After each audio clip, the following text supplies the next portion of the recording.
We, members of the worldwide Celestine congregation, proudly commemorate today, May 19th, the feast of our founder, Saint Celestine V, Pietro Angelerio de Murrone, the so-called Hermit Pope.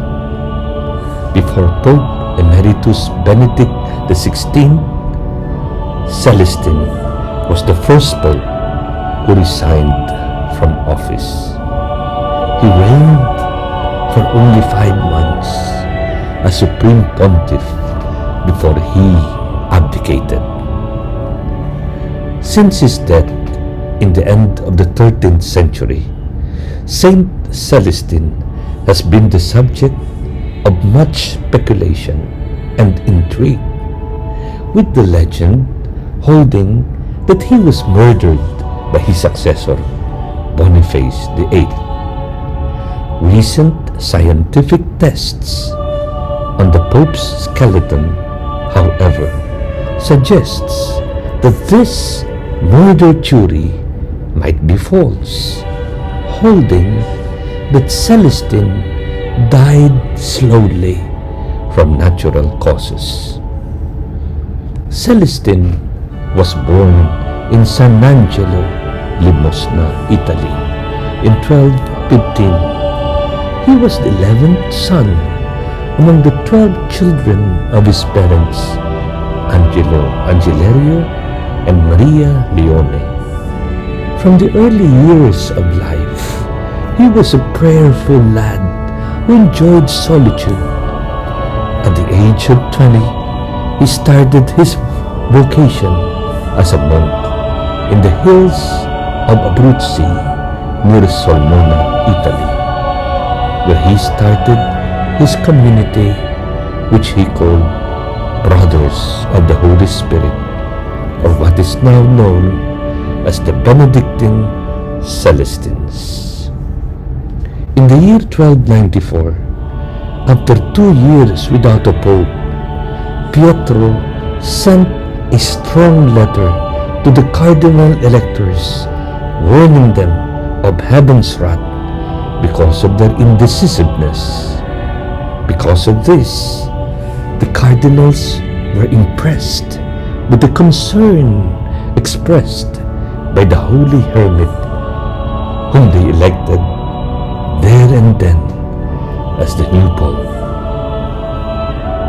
The conclave sent a delegation to fetch the newly elected pope in his cave, and so a frail 84-year-old man who had swollen eyes due to the continued crying caused by the news that he was chosen as Supreme Pontiff. 2,000 men brought Pietro to Rome, carried by a small donkey. The eternal city rejoiced as he entered St. Peter's Basilica. He chose the name Celestine V as Pope and was crowned at the Basilica di Santa Maria di Collimaggio. Because of his lack of experience on church administration, it was clear from the body style that he would not be an effective pope amidst the political turmoil of the times.